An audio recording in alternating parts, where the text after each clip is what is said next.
This is the Sky News Weekly Business Roundup. I'm Naomi Kerbel, bringing you the big business stories from the past 7 days. Burger King takes a whopper of a bite into a Canadian donut chain. Major losses and job cuts, the turbulence at Malaysia and Qantas Airlines. And should it stay or should it go now? What business leaders are saying about Scottish independence.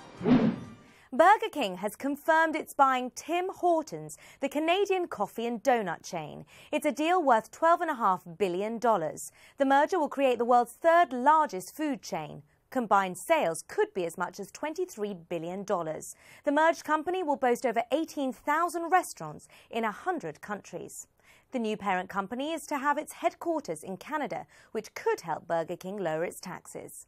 I don't think that Burger King bought Tim Hortons because of a strong North American presence. It's known well in Canada. Obviously, Canada loves it. I think they really bought it because as I said, they're hoping to expand globally, and that's the drive.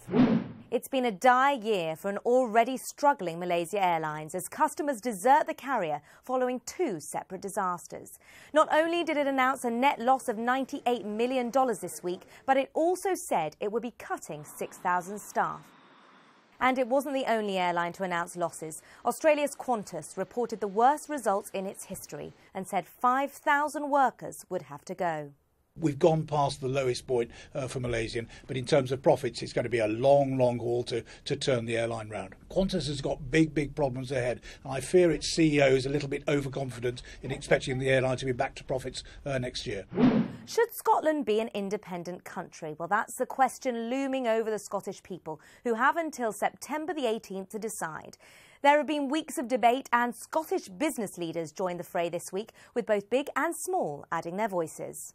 There's great frustration across the Scottish business community that there is a lack of clear answers to some pretty basic questions. I think it was a decision that we think in an independent Scotland that business can flourish, it can be successful, and there's a lot more opportunities.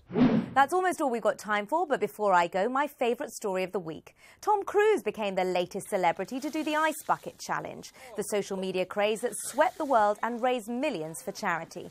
It's also given a boost to supermarket profits. Sales of ice have soared, and one of the biggest that believes every little helps is Tesco. It's donating £20,000 to motor neurone disease on the back of the boost in sales. The company needs all the help it can get.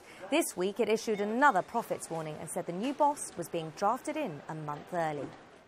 That's it for this week's Business Roundup with me, Naomi Kerbel. For more on those stories and more, check out skynews.com or the Sky News for iPad app.